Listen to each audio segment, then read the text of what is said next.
श्री गणेशाय नमः. श्री सरस्वती नमः. श्री हनुमंताय नमः. ओम नमो भगवते वासुदेवाय. नमः पार्वतीपती. हर हर हर हर महादेव. आपण श्रीमद भगवद्गीतेचा अध्ययन करीत आहोत, अभ्यास करीत आहोत. या अगोदरच्या सत्रात आपण पाहिलं, एताम विभूतिम योगम च मम यो वेत्ति तत्वतः स्वविकल्पेन योगेन युज्यते नात्र संशयः. श्रीकृष्ण महाराज अर्जुनाला सांगत आहेत, हे अर्जुना, ह्या माझ्या विभूती आहेत, ऐश्वर्य आहे, योगशक्ती आहे. जो तत्वतः जाणतो, वेत्ति तत्वतः, जो ह्या माझ्या ज्या विभूती आहेत, योगशक्ती आहेत, ऐश्वर्य आहे, व तत्वता जो जाणतो तो निश्चितपणाने यथार्थ तत्वाने जाणतो, तो अनन्य भक्तियोग परायण होतो, यात संशय नाही.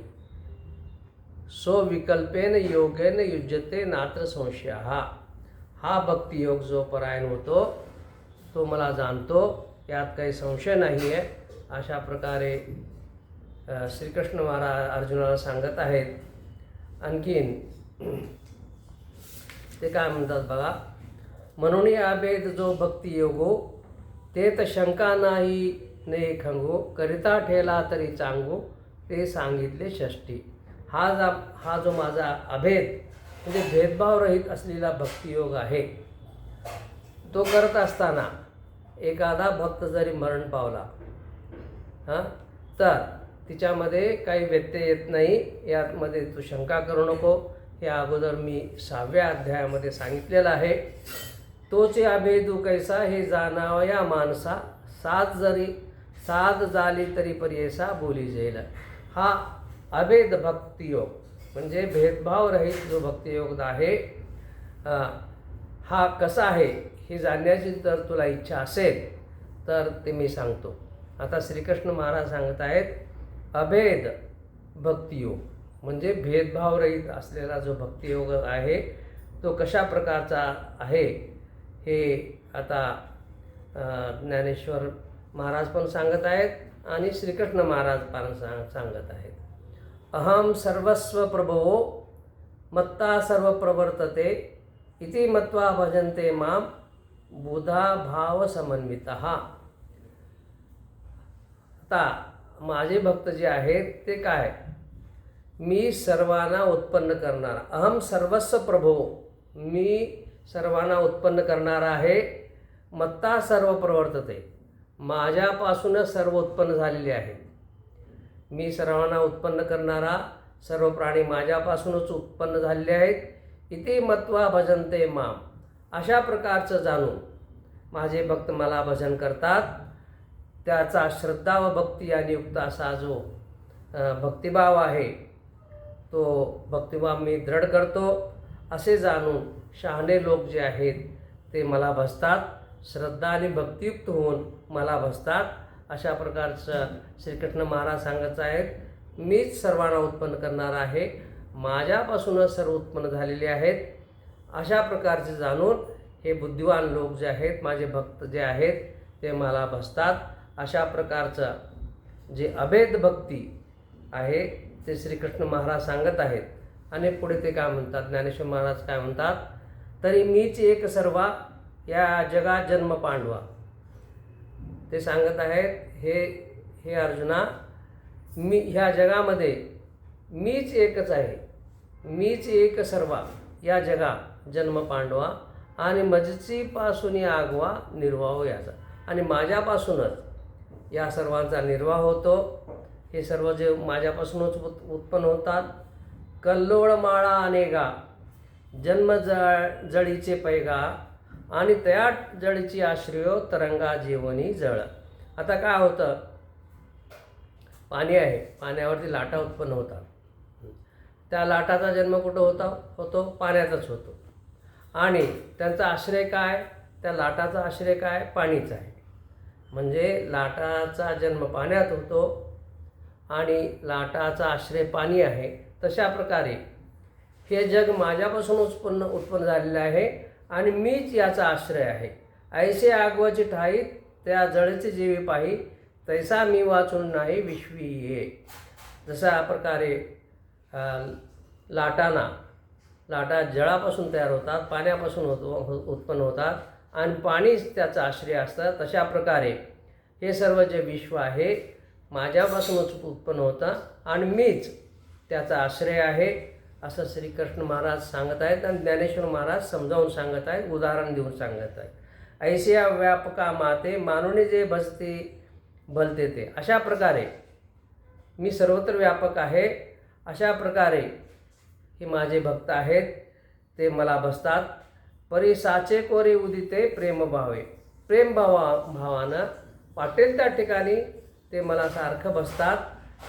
काळ वेळ नाही, जागा बघत नाहीत, जिथं जागा मिळेल वाटेल त्या ठिकाणी मला भजतात. अशा प्रकारे ज्ञानेश्वर महाराज सांगत आहेत. देश काळ वर्तमान आगवे मत्सी करून अभिन्न.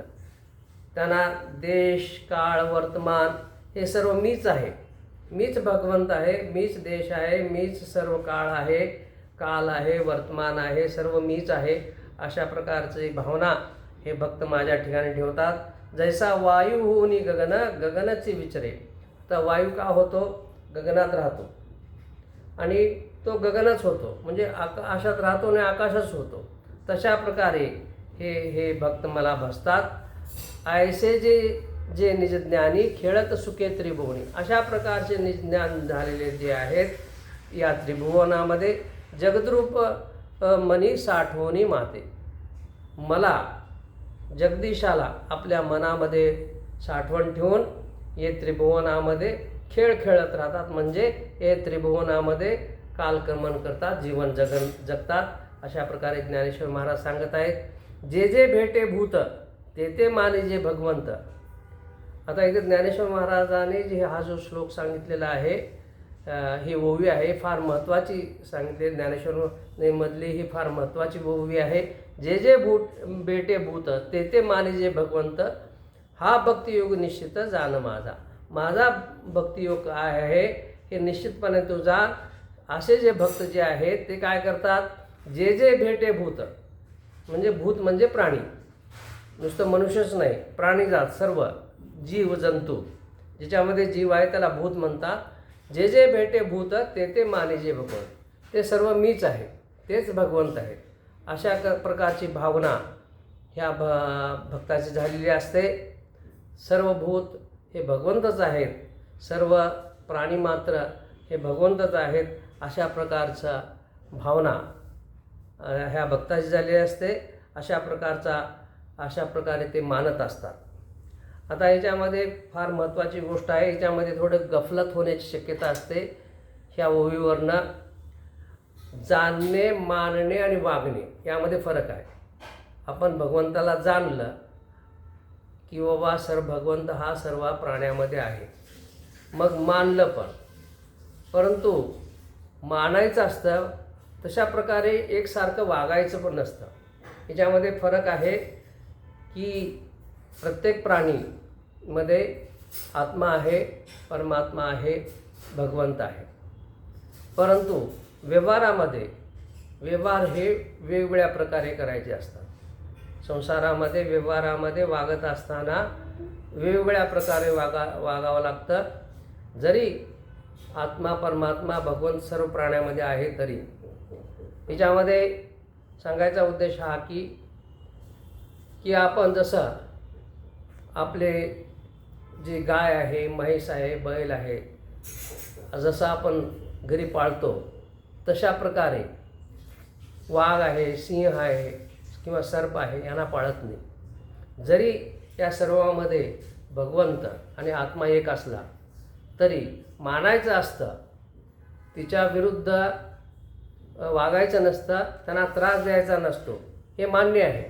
परंतु वागत असताना जसं आपण गाय, म्हैस किंवा बैल आहेत किंवा आणखीन कुत्रा आपण पाळतो, त्यांच्याबरोबर कसं वागतो तशा प्रकारे या प्राण्यांना, हिंस्र प्राण्यांना, सिंह आहे, वाघ आहे, लांडगा आहे, साप आहे, विंचू आहे, यांना घरी पाळत नाही आपण. तशा वागणं वेगळं आणि मानणं वेगळं.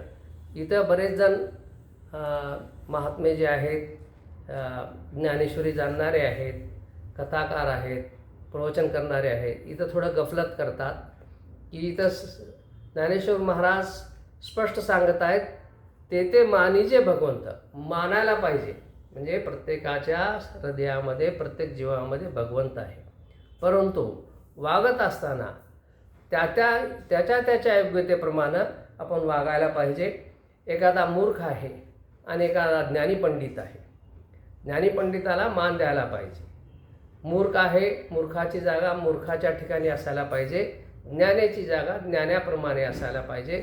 असं वागत असताना हा जो फरक आहे तो जाणला पाहिजे. जरी भगवंत प्रत्येकाच्या हृदयामध्ये एकच आहे, तोच वास करतो. आता अशा प्रकारचे जे अभेद भक्ती झालेली आहे, भेदभाव रहित, मग असा भक्त एकमेकांना भेटल्यानंतर काय करतात? असे जे भक्त ज्यावेळेस भेटतात तर त्यांची वागणूक कशी असते? तर श्रीकृष्ण महाराज काय सांगतात? मतचित्ता मदगत प्राण बोधयन्ते परस्परम कथयन्तश्च मा नित्यम तुष्यन्तीच रमन्तीच. आता असे जे माझे भक्त आहेत ते माझे सतत चिंतन करतात.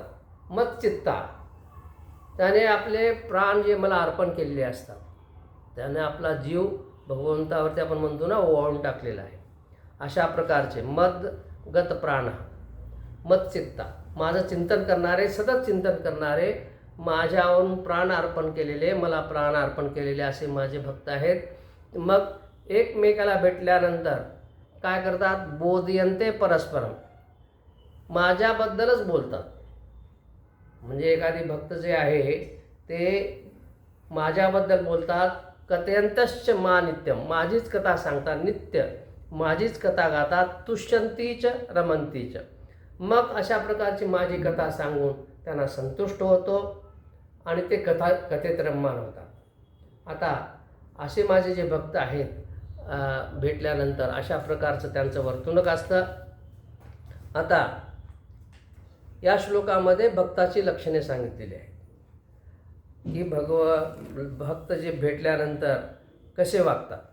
आता आपण संसारिक मनुष्य आहोत. संसारामध्ये काय होतं?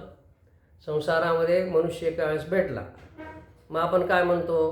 कसं काय चाललेलं आहे? लेकरं बाळं ठीक आहेत ना? अशा प्रकारच्या गोष्टी बोलत असतो. त्यांचं शिक्षण ठीक चाललं आहे ना? लेकरं बाळं ठीक आहेत ना? परिवार ठीक आहे ना? आईवडील ठीक आहेत का नाही? अशा प्रकारच्या गोष्टी करतो. एखादा शेतकरी शेतकऱ्याला भेटला तर काय करतो? कसं काय चाललं आहे? पीक पाणी कसं आहे? सोयाबीन ठीक आहे का? गवत वाढलं का? फवारा केलो का? अशा म्हणजे शेतीच्याच गोष्टी करतो. डॉक्टर भेटले तर डॉक्टरचीच, मरीज आहेत, जे रोगी आहेत त्याच्याबद्दल बोलतो. शिक्षक आहेत, शिक्षणाबद्दल बोलतो, विद्यार्थ्याबद्दल बोलतो. तशाच प्रकारे वकील आहेत. म्हणजे प्रत्येकजण आपल्या आपल्या संसाराबद्दल बोलत असतो. परंतु इथं भक्त एकमेकाला भेटल्यानंतर काय चर्चा करतात? भगवंताशिवाय काही बोलत नाही. भक्त भेटल्यानंतर इथं काय सांगतात? श्रीकृष्ण महाराज सांगतात, माझे भक्त मला मतचित्ता मतगत प्राणा बोधयन्ते परस्परम, माझ्याबद्दलच कथा सांगतात, माझ्याबद्दलच बोलतात. त्यांचा बोलण्याचा चर्चेचा विषय भगवंतच असतो. ते काय म्हणतात? कसं चाललं आहे महाराज तुमचं? कोणता ग्रंथ वाचत आहात? कशाचा अभ्यास चालू आहे? कोठे तीर्थाटनाला गेला होता का? वगैरे वगैरे. म्हणजे कोणते तीर्थ पाहिले, कुठे गेला होतात का? काशीला गेलात का? अयोध्येला गेलात का? कोणते ग्रंथ वाचन चालू आहे आणि कशावरती प्रवचन चालू आहे? म्हणजे ज्यावेळेस भगवंताचे भक्त एकोनिकाला भेटतात ते काय करतात? फक्त भगवंताबद्दल बोलतात, बाकी दुसरं कुणाबद्दल बोलत नाही. स्वतःबद्दल काही बोलत नाही, संसाराबद्दल बोलत नाही. भक्ती कशी चाललेली आहे, कोणत्या ग्रंथाचं वाचन आहे, कशा प्रकारे भक्तीमध्ये प्रगती होत आहे, हे फक्त भगवंताबद्दलच गोष्टी सांगतात. भगवंताच्या कथा सांगतात, त्या कथेमध्ये रममान होतात, त्यांना संतुष्ट वाटतो. ज्ञानेश्वर महाराज काय म्हणतात बा, ती चित्ते मीची जहाले मियाची प्राणे धाले, जीव मरो विसरले बोधाचिया भुली. माझ्याच योगाने ज्याचे प्राण तृप्त झालेले आहेत, माझ्यामध्येच मद्रूप झालेले आहेत, ते ज्ञानाच्या नादात जिवंत आहोत का मेलो आहोत त्यांना काय कळत नाही. ते माझ्याच गोष्टी करतात, मियाचे प्राणे झाले, माझ्या वाचून त्यांना दुसरं काही समजत नाही आहे. मग त्या बोधाचे माझे नाचते संवाद सुखाचे बोजे. माझ्याबद्दलच बोध करतात आणि माझेच गाणे माझेच गुणगान ऐकून संवाद सुखतात, आनंदानं नाचतात. आता एकमेका घेपे दिजे बोधची वरी. एकमेकाला बोधा वाचून काही सांगत नाहीत, माझ्याबद्दलच गोष्टी करतात. जैशी जवळिकेचे सरोवरे उचंबळलिया कालवती परस्परे. इथे एक उदाहरण देतात, दृष्टांत देतात की 2 सरोवर आहेत, म्हणजे 2 तळे आहेत, जवळजवळ आहेत. ते उचंबळलेल्या कालवती परस्परे मग तरंगाशी धवळारे तरंगाची होती. ज्यावेळेस 2 तळे जवळजवळ असले त्यांचं भरती आलं तर ते काय होतं, एकाचं पाणी दुसऱ्यात मिसळतं, दुसऱ्याचं पाणी पहिल्यात मिसळतं, म्हणजे पाणी एकमेकात मिसळतं. तशा प्रकारे हे जे माझे भक्त आहेत ते उचंबळून येतात. माझं गुणगान करत असताना त्यांच्या मनामध्ये एवढं प्रेम उचंबळून येतं की जसे सरोवर जे उचंबळून येतात आणि एकमेकात मिसळतात, तशा प्रकारे माझे भक्त एकमेकात मिसळून जातात, माझ्याबद्दलच बोलतात. तैसी येर येराचे मिळणी पडत आनंद कळवाची वेणी, तेत बोधाची लेणी बोधची मिरवी. अशा प्रकारचे जे भक्त आहेत ते माझ्याबद्दलच बोलतात, माझ्याबद्दलच ऐकतात, असं उंचंबळून येतं त्यांना. अशा भक्तांना, असे जे भक्त आहेत त्यांना मी कशा प्रकारे मदत करतो, जे माझ्यातच मद्रूप झालेले आहेत, माझ्यातच हे झालेले आहेत, हे अशा प्रकारचे भक्त जे आहेत त्यांना मी कशा प्रकारे मदत करतो ते आता पुढच्या आपण सत्रात पाहू की भगवंत अशा भक्तांना कशा प्रकारे मदत करतात, हे आता आपण पुढच्या सत्रात पाहू. हे सत्र इथंच थांबवतो. ओम नमः शिवाय. नमः पार्वतीपती हर हर हर महादेव. ओम शांती शांती शांती.